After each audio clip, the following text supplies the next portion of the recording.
오늘 주시는 말씀 고린도전서 1장 10절에서 30절까지의 말씀입니다. 고린도전서 1장 10절에서 30절까지 말씀 중에 10절에서 18절까지 말씀을 함께 읽겠습니다.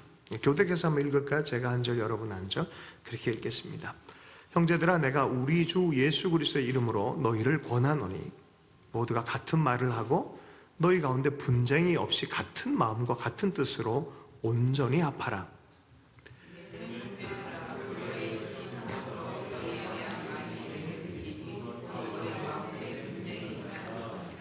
내가 이것을 말하거니와 너희가 각각 이르되 나는 바울에게, 나는 아볼로에게, 나는 게바에게, 나는 그리스도에게 속한 자라 한다는 것이니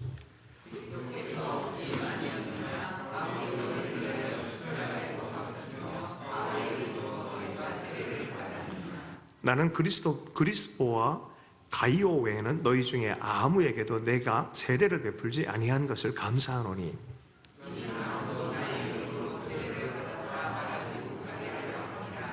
내가 또한 스데바나 집 사람에게 세례를 베풀었고 그 외에는 다른 누구에게 세례를 베풀었는지 알지 못하노라.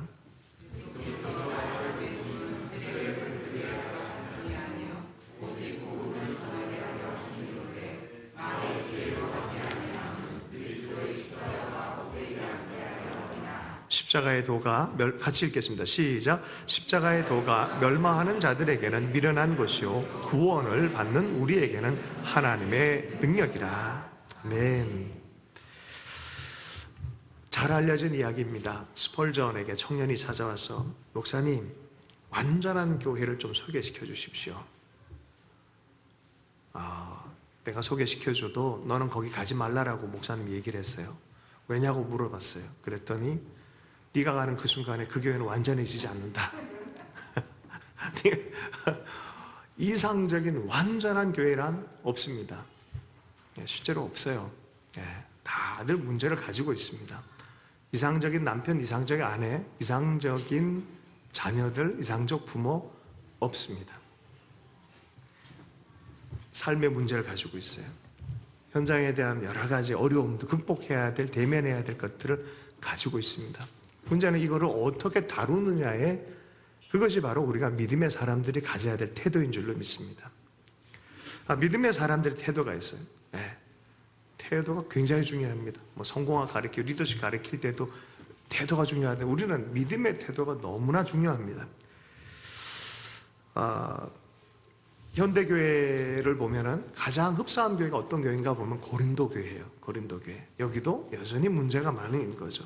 이 문제를 사도 바울이 어떻게 잘 극복해서 하나님을 닮은 교회로 또 변화될 것인지에 대한 그런 기대감을 가지고 애정을 갖고 편지를 쓴 것입니다. 고린도 교회의 문제는 특별히 세속화의 문제예요. 세속화. 세속화라는 것이 그리스도인의 정체성과 그리스도의 문화보다는 세상의 문화가 점점 더 강력하게 영향을 미치는 것을 세속화라고 합니다. 고린도 교회가 대단한 곳입니다. 헬라 지역, 곧 그리스 지역의 양대 도시가 고린도 지역입니다. 아테네, 고린도 그럽니다. 여러분 거기서 뭐가 나왔습니까? 필로스, 사랑하다, 소피, 지혜를 사랑하는 사람들의 도시임과 동시에 고린도는 항구 도시였고 굉장히 뛰어난 것들이 많이 있는 그런 도시입니다. 특별히 또 그 에베소 지역이나 그 지역을 사료를 보면은 많은 종교적인 철학적 담론들이 있고 거기에 부도덕이 있고 각종 하나님의 말씀에는 반대되는 문화가 너무 강력했어요. 그리고 굉장히 말을 지혜롭게 하는 사람들이 많이 있었습니다. 성경을 읽다 보면 사도행전 17장 정도에 오면은 스도이고, 에비그레오, 하여튼 그런 표현이 있어요. 여기 혹시 그런 표현이 있어요. 사도행전 17장에 가면 고린도 아테네 지역에서 사도 바울이 만난 사람, 에비구레오. 어제 많이 듣지 않았습니까? 할렐루야. 스토이고, 윤리 시간에 들었던 단어예요. 이게 에피쿠르스 학파와 스토아 학파 사람들을 만난 거예요. 어땠냐면 나는 소크라테스, 나는 플라톤, 나는 아리스토텔레스. 거기서 나와서 나는 에피쿠르스가 좀 좋아, 나는 스토아가 좋아. 야, 인생 한 번 사는 건데 메메테모리 생각해. 에피쿠루스. 네 삶의 최선을 다해 최고의 이 열정 가지고 살아. 에피쿠루스. 네 마음 안에 있는 평강을 쫓아가야 돼. 아파테이아. 평정심. 피스. 이너 피스. 스토이고. 그런 철학적 사조들이 굉장히 많았어요. 그리고 매 시간만 사람들이 TV만 틀면 그런 사람 쳐다보는 거예요. 따라가는 거예요. 그런 도시였어요. 그리고 굉장히 삶은 종교적이며 수많은 하나님 입장에서 보면 10계명에 비하면 너무나 많이 문란하고 부도덕한 일들이 벌어지는 그것이 바로 고린도 지역의 문화였어요. 자, 그 문화 가운데 사도 바울이 복음을 들고 에베소 지역에서는 3년을 일했었고요. 고린도 지역은 18개월을 일했어요. 정말 애를 썼어요. 큰 특별한 이 인도하심과 또 역사를 통해서 하나님이 세우시는 교회인 걸 확증을 했단 말이에요. 그 3차 전도여행이 다 끝날 즈음에 에베소 지역에서 고린도 지역을 향해서 편지를 쓰는 거예요. 왜냐하면 이상한 소식을 들었기 때문에 그래요. 본문으로 들어가 보도록 하겠습니다. 여러분, 고린도서는 전체적으로 이런 분열의 문제, 세속의 문제, 또 제사의 문제, 또 예배의 질서 문제, 영적 은사를 어떻게 사용해야 되는 문제, 부활에 대한 얘기, 이런저런 얘기가 고린도전서. 고린도라는 도시의 속성이 교회에 틈타서 영적인 것과 믹스되어진 것들을 가만뒀다가는 이게 암세포처럼 자라난단 말이에요. 이걸 잘 정리하도록. 그래서 우리 시대는 사실은 고린도서를 많이 읽어야 돼요. 그래야 바른 영성의 지도를 갖기 시작합니다. 자, 보겠습니다. 우리 함께 10절부터 12절까지 말씀을 읽습니다. 시작. 형제들아, 내가 우리 주 예수 그리스도의 이름으로 너희를 권하노니 모두가 같은 말을 하고 없이 같은 마음과 같은 뜻으로 온전히 합하라. 내 형제들아, 근로의 지편으로 너희에게 대한 말이 내게 들리니 곧 너희 가운데 분쟁이 있다는 것이다. 내가 이것을 말하거니와 너희가 각각 이르되 나는 바울에게, 나는 아볼로에게, 나는 게바에게, 나는 그리스도에게 속한 자라 한다는 것이니. 사도 바울이 맨 먼저 중요하게 다루는 것이 바로 이 파벌 문제였어요. 분열의 문제였어요. 아니, 소크라테스, 에피쿠르스, 스토아파 막 이렇게 우리 철학자가 제일 좋아. 이런 식으로 교회의 고대를 뜸타가지고 그리스도의 교회를 그렇게 분류를 하고 있다는 거예요. 심지어 자기 이름을 대면 바울파도 만들어가지고 사도 바울이 그 기분 좋게 생각했습니까? 아니에요. 아버지 입장에서 다 4분 5열 돼가지고 분열하는 거에 대한 아픈 마음을 가지고 이것을 쓰고 있습니다. 자, 바울은요, 확신에 찬 비전의 리더십처럼 보입니다. 교회를 세우는 기초에 사도적인 직임을 가지고 있어요. 아볼로는 정말 사도 바울이 사랑했던, 어디로 보면 브리스길라와 아글라가 제자 교육 시켜가지고 워낙에 뛰어난 지성을 갖고 있었어요. 아볼로는 보스턴 출신이에요. 보스턴 출신이라 그러면 좀 우리 식으로 하면 신촌 출신이에요. 신촌에 학교 많잖아요. 그래서 그쪽에서 열심히 수사학도 배우고 해가 성경을 너무 잘 가르치는 거예요. 자, 게바. 나는 그거보다는 좀 원뿌리가 좋아. 예수님과 함께 능력을 가지고 열정을 갖고 섬기는 이쪽이 좋아. 이쪽이 진짜지. 어떤 일이 벌어지고 있어요? 하나님의 사역자들의 이름을 대면서 자기 소속감을 만들어내면서 그게 맞다라고 얘기를 하면서 분파를 만들어요. 이게 기분이 나쁜 파가 하나 있어요. 어떤 파요? 이 파도 싫고 저 파도 싫고 저런 식도 싫어. 우리는 순수파야. 그리스도파. 이렇게 해서 또 분열이 일어나는 거예요. 또 분열. 제가 농담삼아 늘 하는 얘기가 안티 소셜 클럽 그래요. 나는 소셜 클럽을 반대하는 소셜을 반대하는 소셜 클럽 만들 거야. 교회 보니까 엉망이야. 이 교회 저게 이것도 아닌 것 같고 저것도 아닌 것 같고. 우리는 순전하게 디노미네이션, 이 교파나 이런 거 들어가지 말고 우리끼리 교회라는 이름 붙이지 마. 무교회. 우리는 무교회를 지향하는 교회를 만들어. 여러분 보세요. 나는 어디에 속했고 난 이게 좋고 이게 더 좋은 신앙이고, 그리고 그런 거는 다 얘기하지 마. 그냥 우리 순수하게 주님만 바라봐. 요새 어떻게 보면은 가나안 성도들도 비슷한 분파인 것 같아요. 그죠? 여기도 아니고 저기도 아니고. 아까도 얘기했지만 순전하고 완전한 교회는 없다. 우리는 매 순간마다 가족으로 부름받았고 그 안에서 매 순간마다 변화해서 은혜로 변화하는 과정에 있다는 이해가 우리가 꼭 필요한 것이죠. 자, 왜 너는 거기에 속했냐 보면은 나에게 도움 되니까, 나를 지지해 주니까. 그러다가 신천지인지 알면서도 가는 사람들도 있어요. 너 왜 근데 거기서 안 나오냐? 신천지가 얼마나, 신천지 선전장은 아닌데 사람들이 오면 그렇게 잘해준다는 거예요. 그렇게 막 모든 걸 다 이렇게 해주고 해준다는 거예요. 아, 신천지인데 성경의 말씀과 좀 다른데 그런데도 간다는 거예요. 왜? 나한테 잘해주니까. 나한테 잘해주면 다 좋은 거야. 왜 그 파를 바울파, 아볼로파, 게바파, 그리스도파를 자꾸 얘기를 하느냐? 왜 그렇게 자기 소수가 많으냐? 나한테 잘해주니까. 나한테 잘해주니까. 내가 그리스도에게 이끌림 당하는 게 아니라 나에게 좋은 것을 따라가서 분파를 만드는, 여러분 주님을 따라가면 분파가 생기지 않아요, 사실은. 근데 나를 따라가, 내 욕망을 따라가면 분파가 자꾸 생기게 돼 있어요. 건강한 분파도 있어요. 그러나 상대를 악마화하는 건 이건 문제가 있는 거예요. 야, 우리만 오라. 쟤는 틀려. 우리가 최고야. 너희들은 아니야. 라고 말하는 것들. 여러분 그리스도 예수 안에서 야, 너도 내 가족이고 너도 내 형제고 함께한다. 여러분 복음의 신앙 안에 있는 사람 되게 축복합니다. 분파적인 신앙이 되면 큰일 나요. 잘 신앙생활을 했다고 하는데 망가지기 시작합니다. 진짜 근본적인 거 알지 못하기 시작합니다. 신앙은 분열보다 하나됨을 만들어 갑니다. 건강한 성장. 여러분 아이가 잘 자라나서 결혼시킬 때 그걸 분열이라고 합니까? 아니죠. 시집 장가 보낸다. 축복해서 건강하게 성장해서 내보내는 거잖아요. 그런데요, 세포 중에서 보면 어떻게 합니까? 딱 자기 그 세포만 딱 뭉쳐지고 다른 세포에서 공격합니다. 이걸 뭐라 그래요? 이걸 뭐라 그래요? 암이라 그래요. 그래서 몸 안에 고린도 교회 안에 이런 일이 생겼다는 거예요. 야, 우리 파다라고, 야, 니들은 아니다라고 말하면서 이런 일이 생겼다는 거예요. 어떻게 그리스도 안에서 이런 일이 생기냐? 사도 바울이 아픈 마음으로 얘기를 하는 것이죠. 여러분 복음의 신앙을 살다 보면 그리스도 때문에 오리 갈 것도 심리 가지고요, 원수 같은 존재도 친구로 정말 품어주고 사랑하고 연합하고 가족으로 세워지는 것이 바로 복음을 아는 사람들입니다. 여러분 우리의 삶의 태도가 어떤지 잘 봐야 돼요. 나는 혹시 벽을 딱 쌓아서 살짝 그래도 우리는 좀 더 너희들보다 나아, 이런 태도가 있다면 오늘 마음을 부드럽게 할 수 있기를 축복합니다. 여러분 그래서 건강한 신앙생활 할 수 있기를 원합니다. 고린도전서 3장 16절 너희는 너희가 하나님의 성전인 것과 하나님의 성령이 너희 안에 계신 것을 알지 못하느냐. 고린도전서 12장 12절 몸은 하나인데 많은 지체가 있고 몸의 지체가 많으나 한 몸인 것 같이 그리스도도 그러하니라. 하나됨. 하나됨. 예수 그리스도를 바라보면요 부부가 하나 되기 시작합니다.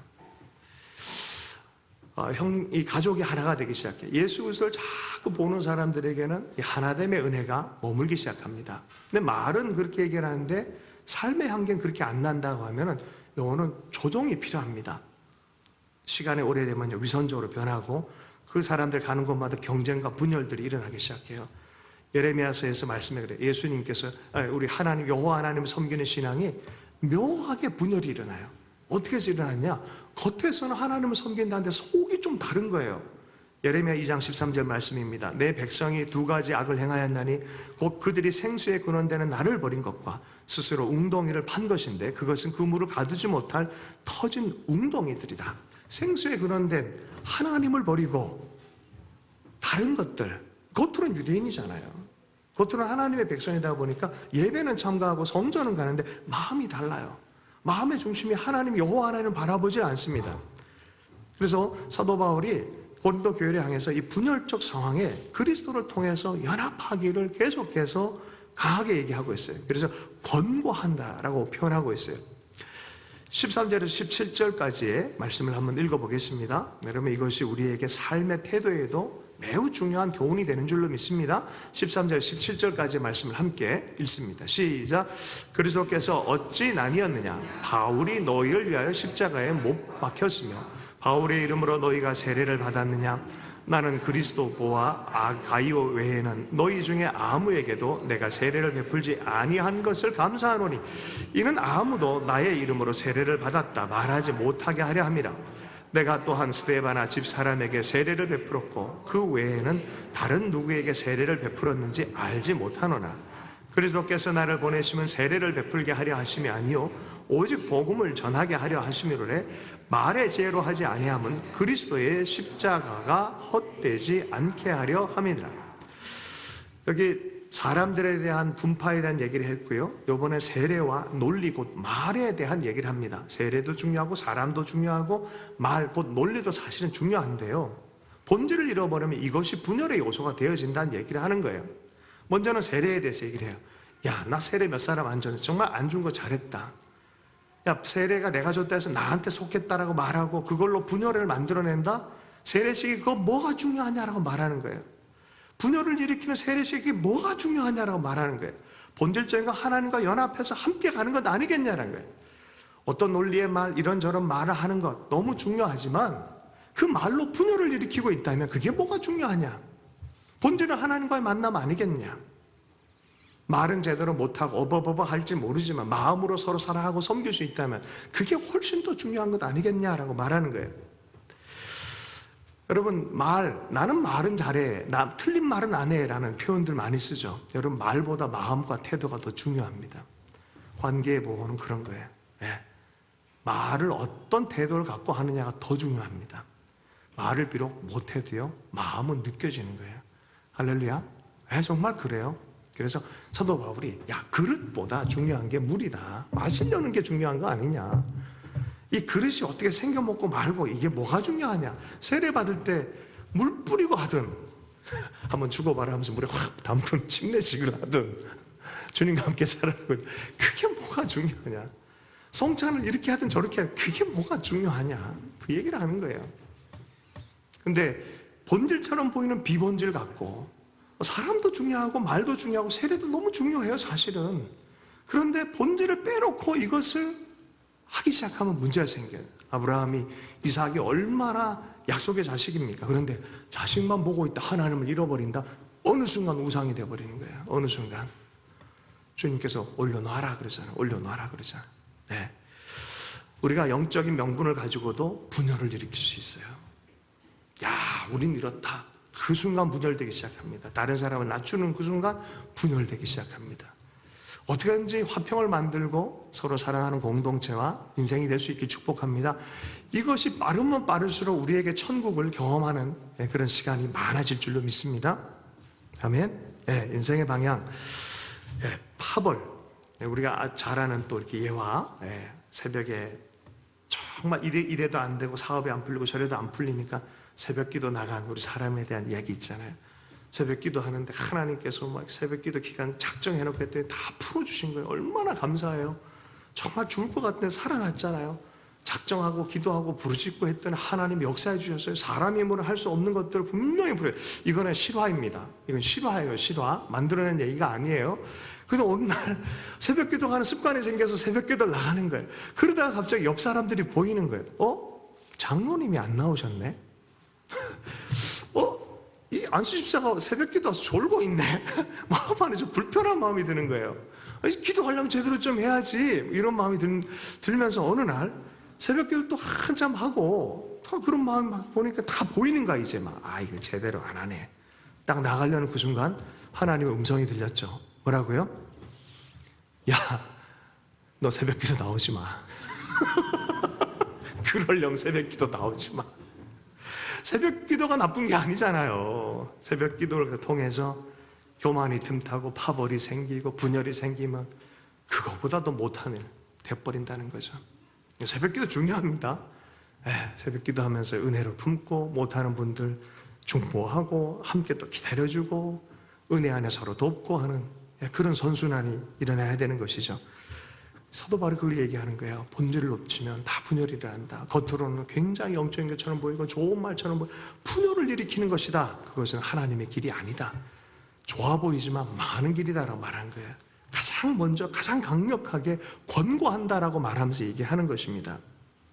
고린도전서 12장 13절 말씀, 우리가 유대인이나 헬라인이나 종이나 자유인이나 다 한 성령으로 세례를 받아 한 몸이 되었고 또 다 한 성령을 마시게 하셨느니라. 에베소 4장 5절, 주도 한 분이요 믿음도 하나요 세례도 하나요.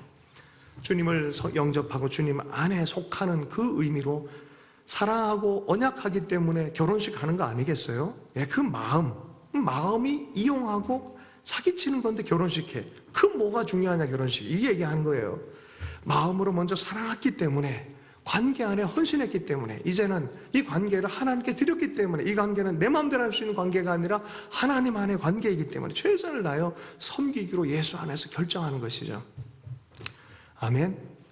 자식도 마찬가지예요. 마음에 안 들다가 우리 자식 아니야 할 거예요? 그거 아니에요. 영적 가족들도 그런 거예요. 할렐루야.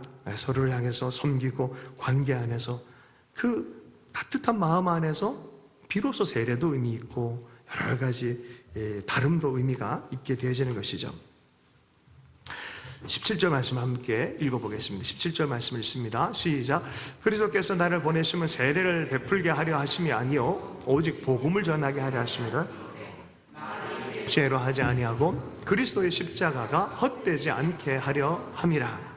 세례식뿐만이 아니라 말에 대한, 아까도 얘기했지만 이 고린도 지역은 얼마나 철학적 논증이 강했냐면 적어도 50개 분파가 있었고요. 어떤 새로운 학자가 나타난다 그러면 막 몰려가서 강연회 열고 세바시 열고 할렐루야 뭐 그렇게 있어요. 뭐 강연에서 뭐 여러 가지 형태 사람들이 몰려다니는 걸로 시간을 쓴다 그래요. 뭔가 새로운 논리가 있다면 막 가는 거예요.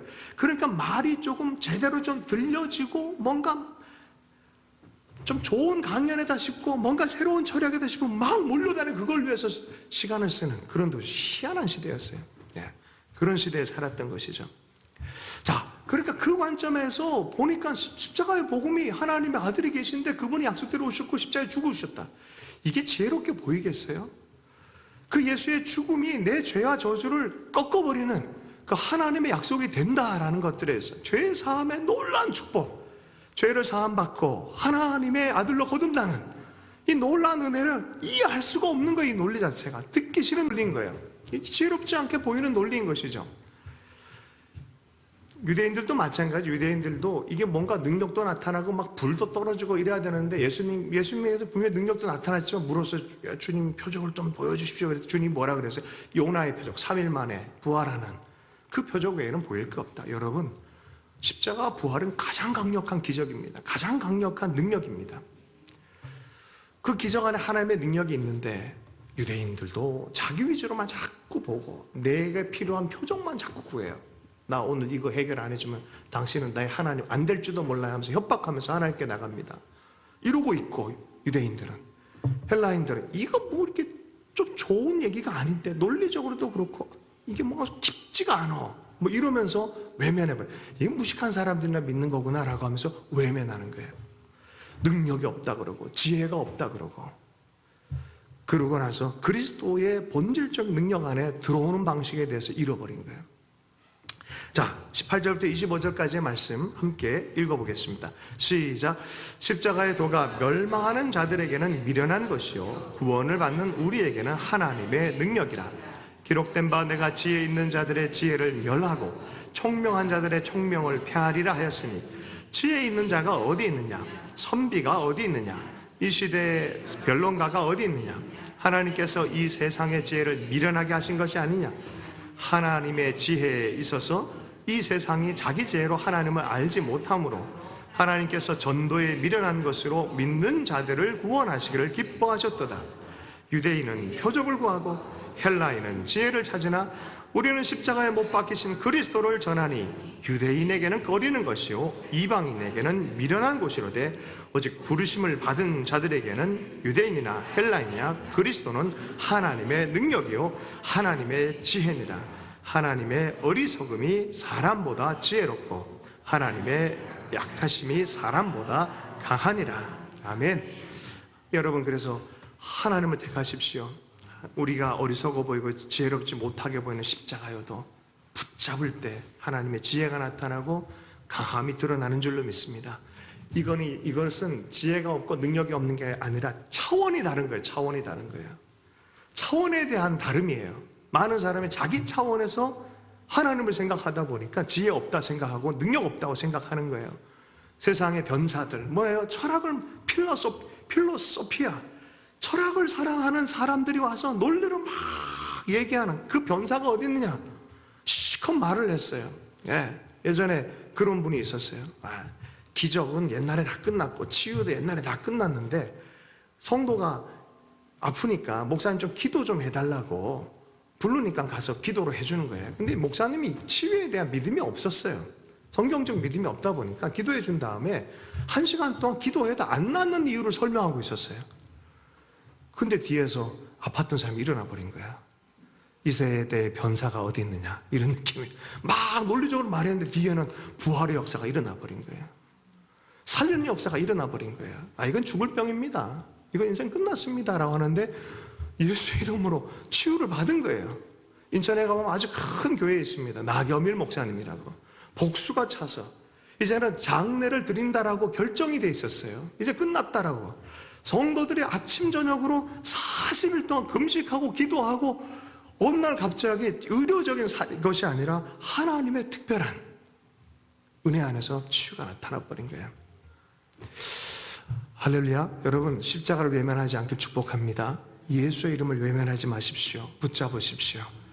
예수 그리스도의 사랑을 붙잡고 그의 지혜를 의뢰하십시오. 고린도전서 1장 25절 말씀, 하나님의 어리석음이 사람보다 지혜롭고 하나님의 약하심이 사람보다 강하니라. 1장 18절 말씀, 십자가의 도가 멸망하는 자에게는 미련한 것이요 구원을 받는 우리에게는 하나님의 능력이 됨이니라. 유대인이든 헬라인이든 이렇게 이 십자가와 예수 그리스도로 부름을 받은 자들, 믿음으로 보게끔 한 자들, 하나님의 섭리죠. 믿게 되어진 것, 듣게 되어진 것 자체가 하나님의 은혜예요. 부르심을 입었다라고 얘기를 해요. 24절 같이 한번 읽어보겠습니다. 1장 24절 시작. 오직 부르심을 받은 자들에게는 유대인이나 헬라인이나 그리스도는 하나님의 능력이요 하나님의 지혜니라. 무슨 얘기를 합니까? 그냥 말로 분열하지 말고 행위로 분열하지 말고 그리스도로 연합하고 그리스도로 말미암아 말만이 아니라 말뿐인 게 아니라 능력이 나가고 생명이 나가는 진짜를 경험해라. 그 안에서 연합하고 사랑하는 그런 삶을 살아라 라고 말하는 것입니다. 여러분, 우리의 신앙은요 복음의 논리를 믿는 게 아니에요.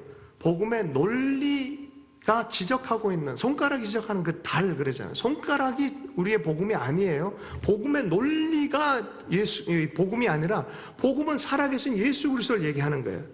예수 그리스도를 가르치는 복음에 전달하는, 그건 매우 중요하지만 그것 자체가 주님이 될 수는 없어요. 할렐루야.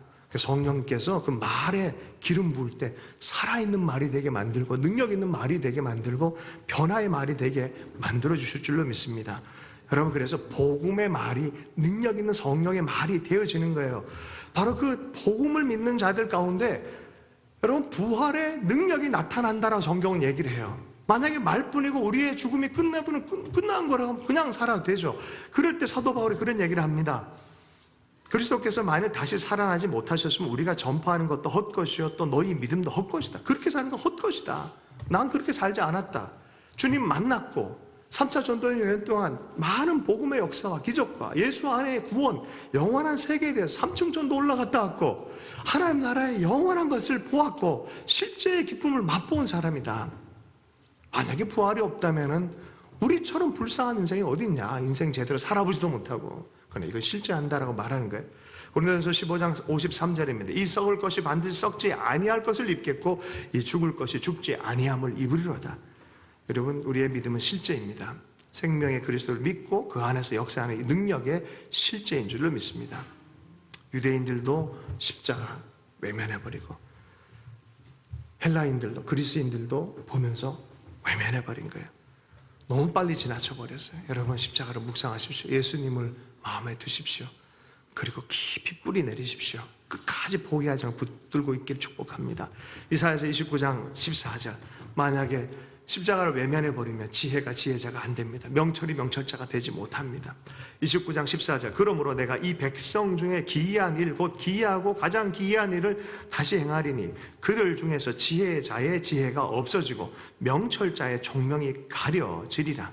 사람들의 지혜를 없이 만들고 명철을 가려지게 만들겠다는 거예요. 여러분, 십자가도 그렇고요. 십자가를 예표하는 어떻게 보면 하나님의 임재의 장소인데 보기가 안 좋아요. 흉하잖아요. 사실은 성소가 그래요. 성소가 겉에서 보면 검은색이에요.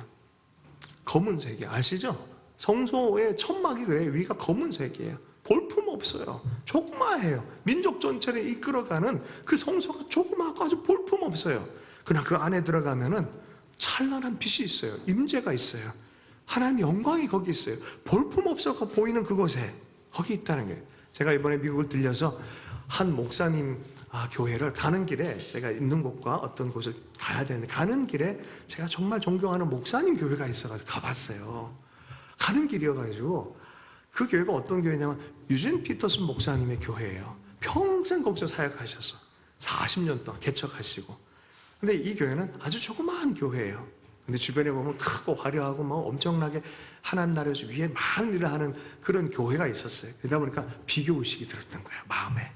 마음에 불편해가지고 하나님께 기도를 하는데 하나님이 갑자기 그런 마음을 확 부으시더라는 거예요. 거무나 아름답다. 할렐루야. 거무나 아름답다. 그리고 바로 그 허름하고 연약하고 약한 곳에 진짜 하나님 나라 영광이 있다. 이런 마음의 실제적 격려를 받았다는 거예요. 제가 한 번은 2014년 전후돼서 막 엄청나게 몸이 안 좋아지고 설교하다가 쓰러질 뻔하고 뭐 땀이 비 오듯 하고 말이 제대로 안 나고 이거 끝났나 보다 싶을 때 격려를 너무 받았어요. 그분의 책으로. 그래서 계속해서 탐독하면서 목회에 대한 얘기를 들었어요. 근데 재미난 에피소드가 생겼어요. 그 귀한 목사라 하거든요. 전 세계적 목회자로 유명하신 분인데 이분의 교회에 들렸더니 새로운 스텝이 이분이 누군지도 몰라. 그래서 제가 소개를 해줬어요. 괜찮다 이거. 정말 괜찮다. 네, 괜찮다. 왜 그러냐면은 세상적인 화려함을 줬고 뭔가가 성공적인 그렇게 봤다라면 우리가 아는 유진 피터슨 만나지 못했을 거예요. 하나님이 보내주신 대로 하나님의 심령을 붙들고 그 공동체를 가족으로 생각하고 평생 200명도 안 되는 조그만 공간이에요. 요만한 공간에 진짜로 그 공간에서 평생 했다는 게 그 어느 때보다 제가 유명한 분도 참 많이 만났거든요. 어떤 메시지보다 어떤 것보다 마음의 울림이 됐어요. 돌아가실 때 한마디 하셨다잖아요.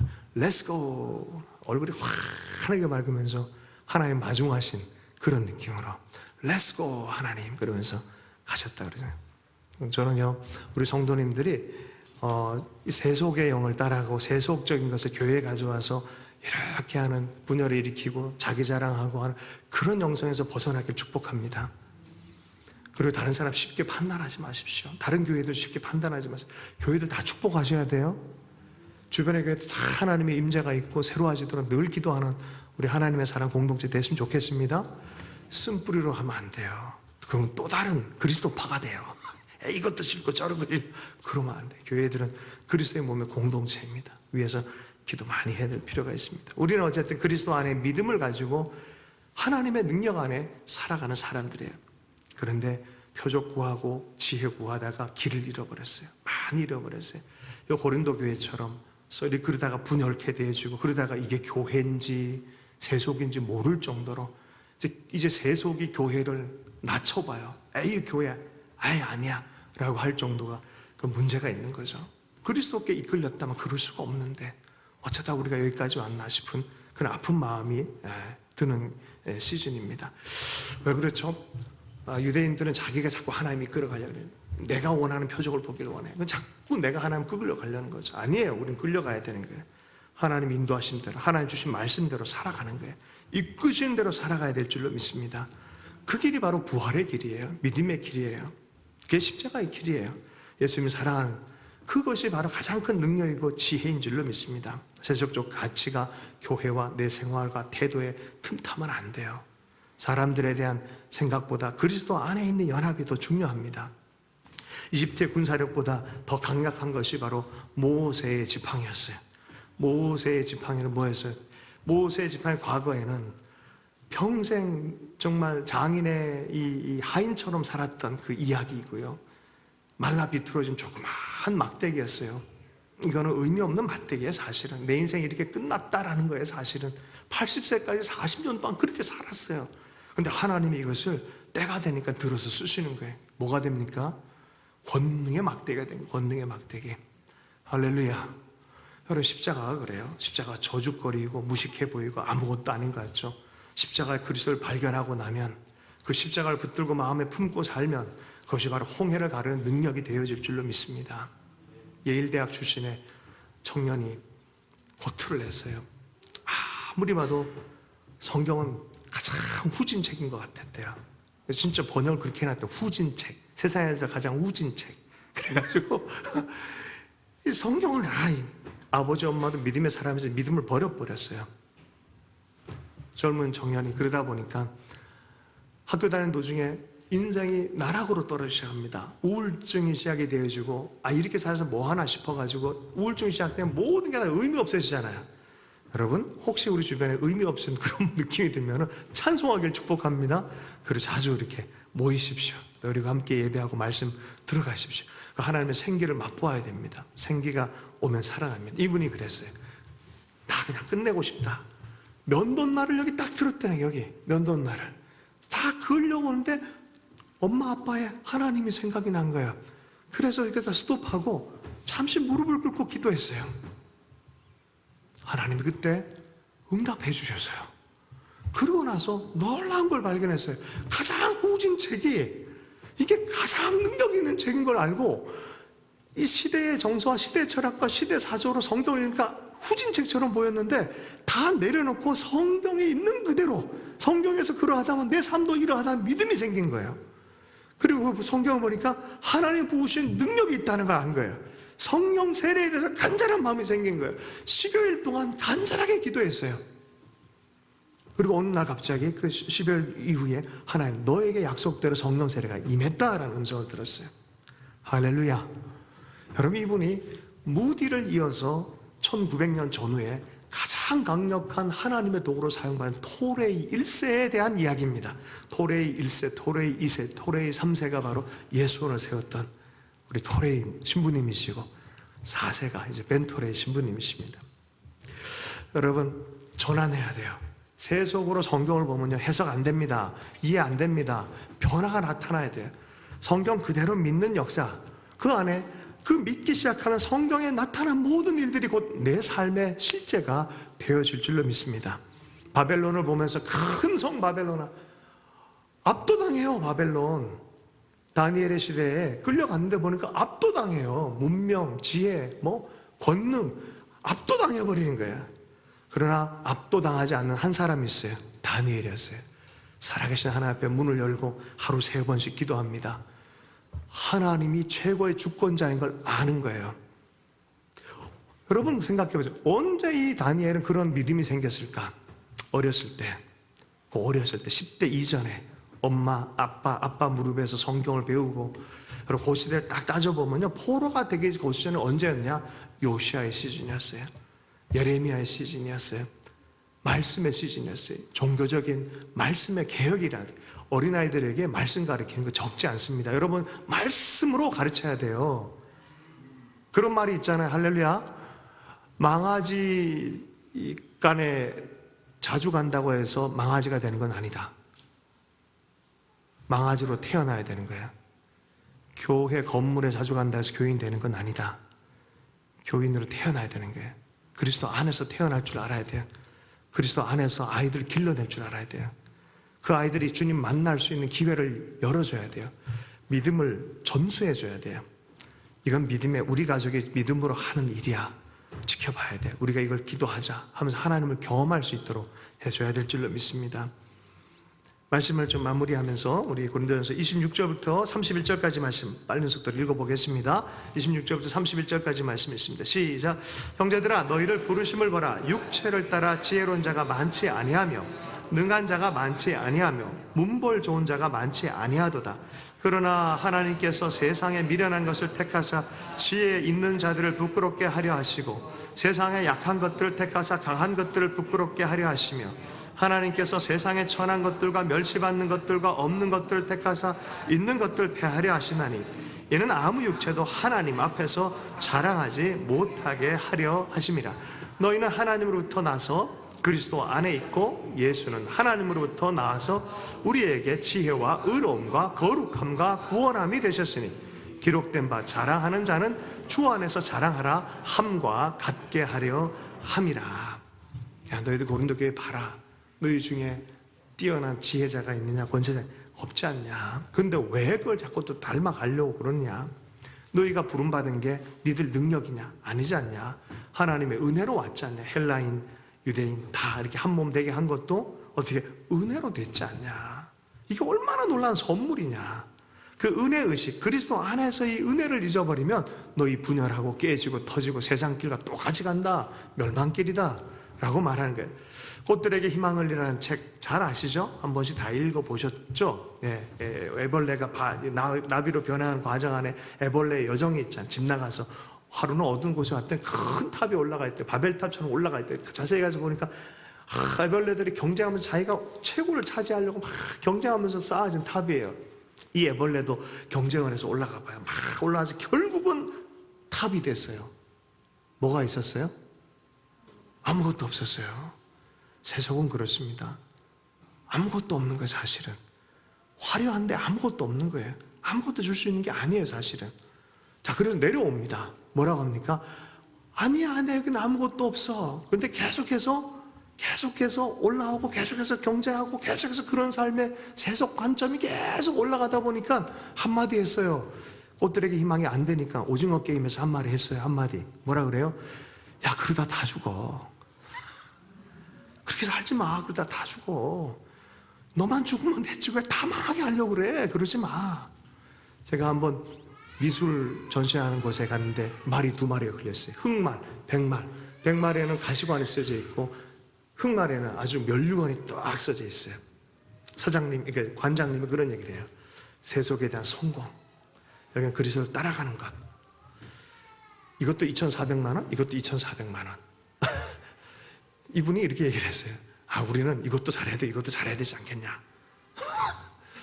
맞는 얘기일까요? 여러분, 다니엘이 그런 것처럼 보이지만 아니에요. 신앙의 목숨을 걸었어요.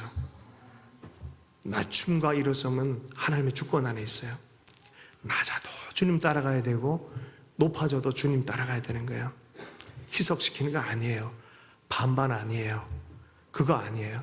예. 높이든 낮이든 우리의 중심이 그리스도로 해서 살아가는 거예요. 세속적인 높아짐이 있다 해서 자기를 교만하게 두면 안 돼요. 그거는. 이렇게 얘기하잖아요. 주님이 어떤 사람을 불렀다고요? 어리석은 자. 하나님 앞에 나는 어리석음이다 고백하는 자예요. 세상에 약한 자. 여러분, 그리고 또 보니까 세상에 없는 것, 없다고 생각하는. 언제 하나님의 큰 은혜가 임했었습니까? 언제 하나님의 가장 강력한 역사가 일어났습니까? 하나님 앞에 어리석고 약하고 부족해가지고 하나님 할 때 은혜가 임하지 않았습니까? 고침받고 세워지고 권세 생기고 하다 보니까 세상에도 칭찬받고 하다 보니까 어느 순간 하나님의 사명을 잃어버려. 그렇게 될까봐 고린도 교회를 향해서 경고하는 거예요. 너 그러면 다 죽는다. 분열할 깨지고 세상 닮아간다. 그러면 안 된다. 프란치스코가 주님을 만난 다음에 먼저 한 일이 뭐였습니까? 가장 낮은 문둥병자를 찾아가서 껴안는 일이었어요. 나 당신들 무시하고 살았는데 주의 사랑이 불붙다 보니까 당신과 함께 가족됨으로 살아가길 원한다라고 고백한 거죠. 낮은 데로 내려갈 수 있는 사람들이 가장 강력한 주님의 사람들인 줄로 믿습니다. 낮은 데로 임하소서 이청준 씨 소설 저번에도 한번 얘기했는데 이건 실화 소설입니다. 세상에서 잘 나가는 청년, 엄마 아빠는 목회자였어요. 그런데 세상을 자꾸 가고 부모의 근심거리가 됐어요. 그런데 엄마 아빠 신앙을 다 떠나버리고 그렇게 경제하고 막 세상 성공을 가다가 가정도 깨지고 엉망진창 되면서 노숙자 생활도 하고 그다음 눈이 시력이 사라져버린 거예요. 시력이 사라져버렸어요. 근데 그때부터 하나님의 은혜가 임하기 시작했어요. 그래서 정말 낮은 곳에 있는 보지 못하는 사람들, 그 사람들을 찾아가서 교회를 점자 성경을 만들고 하는 그런 이야기 스토리를 소설화해서 한 게 낮은 데로 임하소서. 영화로도 나왔어요. 이청준 소설입니다. 여러분 마음 안에 검은 말, 흰 말 둘 다 쫓고 있습니까? 아니에요. 여러분 그리스도의 길을 걸어가길 축복합니다. 거기 그렇게 온전하게 나아갈 때 돌보시는 하나님을 경험합니다. 만약에 검은 말을 쫓아가면서 하나님을 이용한다? 그럼 여러분은 하나님을 섬기는 것이 아니라 진리를 갖기를 원하는 거예요. 진리가 뭔지 아시죠? 진이야. 수리수리 마수리. 그래서 평 나타나서 내 욕망을 풀어주고 내 것을 뭔가 해결해주고 그건 그리스도 신앙이 아닙니다. 그 신앙은 주님이 원하는 길도 아닙니다. 피해버리셨다 성경은 얘기를 해요. 오병이어 사건에서 저들이 나를 쫓는 것은 먹고 배불렀기 때문에 쫓는다. 도망가 버리십니다, 주님. 그리고 생명의 떡인 예수 그리스도를 온전히 발견하기를 원하십니다. 자, 그럼 우리는 성취와 우리가 이루어놓은 좋은 것들은 그럼 어떻게 합니까? 라는 부분에 있어서 그 모든 것 주의 은혜의 시각 안에서 해석할 줄 알아야 된다는 거예요. 그리스도의 소명 안에서, 그 사랑의 관계 안에서 해석할 줄 알아야 된다는 거예요. 기록된 바 자랑하는 자는 주 안에서 자랑하라 함과 같으니라. 은근히 그래도 안 해요 이러면 큰일 나요. 할렐루야. 이거 큰 문제 생깁니다. 우리 안에는 가만두면 자라나는 이게 있어요. 속으로. 겉으로는 겸손한 얘기하는데 그래도 나니까 요게 악마적인 문을 여는 거예요. 열면 안 돼요. 모든 게 내 은혜의 시각 안에서 정체성이 건강해지면요, 하나님의 은혜의 강물이 넘쳐나게 될 줄로 믿습니다. 빌립보서 3장 3절 말씀입니다. 하나님의 성령으로 봉사하며 그리스도 예수로 자랑하고 육체를 신뢰하지 아니하는 우리가 곧 할례파라. 고린도후서 10장 17절 자랑하는 자는 주 안에서 자랑할지니라. 그리스도 예수를 품은 사람들은요, 서로 연합하고 사랑하고 이 길을 놓치지 않고 갑니다. 세속성이 틈타니까 이합 집산이 됩니다. 그래도 이게 우리가 타자를 분리시키려는 그런 영들이 나타나기 시작해요. 아무리 큰 성공을 거두어도 그건 원하지 않아요. 제가 인생에서 잊을 수 없는 하나님의 감동이 있었어요. 기도하는데 아가서의 말씀이 강하게 나와 함께 가자라는 말씀이 이렇게 부딪혔어요. 주님이 정확하게 이런 감동을 주셨어요. 너 나 없이 탄탄대로로 갈래? 아니면 나와 함께 오솔길로 갈래? 넌 나 없이 탄탄대로로 갈래? 나와 함께 오솔길로 갈래? 10초 동안 말을 못한 그 사실 때문에 내가 내 모습을 봐버렸어요. 제가 그걸 대답을 못하더라니까요. 대답을 못했어요, 제가. 깜짝 놀랐어요. 전 대답할 줄 알았거든요. 대답을 못하는 내 모습에 오열이 났어요. 내 속에 이게 살아있네. 주님과 함께 오솔길 가는 거에 대해서 거부하고 있네. 주님 없어도 탄탄대로로 뭔가를 세워지는 거에 대해서 내가 좀 보여지는 거, 인정받는 거에 대해서 이렇게 갈망이 있었네. 충격을 먹었어요. 제가 하나님 죄송합니다. 하나님 10초 흐른 다음에 주님과 함께 오솔길로 가겠습니다. 저를 향해서 계획가진 대로 저는 따라가겠습니다. 제가 어떤 그림을 그리지 않겠습니다. 주님이 보이시는 대로 가겠습니다. 여기로 인도한 저기로 그대로 살겠습니다 하는 그런 마음을 가졌어요. 우리 11월 11일 날 우리가 샬롬 콘서트를 함께 가졌어요. 그때 아주 귀한 팀이 한 팀이 왔는데 텐트 메이커스라는 팀이 이렇게 왔어요. 사람들은 그 팀에 대해 잘 모르는데 저는 좀 사연을 좀 옛날부터 좀 보고 있어서 조금 이렇게 알고 있어서 실은 여러 가지 그 팀들에 대한 상황도 사실 많이 알고 있었고, 근데 이 팀이 2009년도부터 북한과 다음 세대를 놓고 기도하라 그래서 홍대에 와서 그렇게 예배를 하는데 뭐 많이도 아니에요. 조그만 공동체에서 그 예배를 하는 거예요. 자그만 공동체, 작은 사람들이 예배를 하니까 사람들이 쉽게 생각을 하는 거죠. 그러다 보니까 마음에 그런 표현을 하더라고요. 이거 우리 제대로 가는 건가? 뭐 이런 것도 있었는데 우리가 함께 같은 마음으로 예배하는 우리 팀과 함께 예배하면서 큰 감동을 받았다라고 전해줬어요. 격려받고 하나님이 잘한다는 응원을 하시는 느낌이 들었어요. 그다음 함께 오다가 그런 얘기를 했었어요. 한 목사님이 또 저 차를 타면서 오면서 그 목사님 그 팀 어떤 팀이냐고 물으길래 아주 귀한 팀이다 그랬더니 한번 유튜브 한번 찾아봐라. 저 아주 유명한 하나님께서 굉장히 귀하게 쓰신 팀인데 그렇게 부름받아 그렇게 가고 있다. 그래요? 유튜브에 노래 찾아보면은 꽤 나올 걸 한 30만 정도 될 걸 찾았다가 기절했잖아요. 몇 만인 줄 알아요? 800만의 조회수가 있는 팀이었어요. 네. 그런데 그 팀이 제가 기대하고 있어요. 왜냐하면 그런 것을 쫓아가지 않는다는 거예요. 하나님이 부르신 자리에 딱 머물러 가지고 그 자리를 지키고 기도하고 예배하고 주님의 마음을 쫓아가고 있다는 거예요. 여러분, 천국 가서 계산하게 축복합니다. 여기서 이렇게 하는 것은요, 아주 어리석은 지혜입니다. 세상 지혜입니다. 천국 가서 계산해야 돼요. 할렐루야. 세속을 살지 말고 주님을 붙들고 은혜의 삶을 사는 우리 공동체 되길 원합니다. 주신 말씀 붙들고 잠시 기도합니다. 하나님, 우리의 삶의 은혜의 강물을 계속 붙들고 나갈 수 있도록 하나님 겸손한 마음을 더 부어주시고 예수님의 마음을 끝까지 붙들게 해주십시오.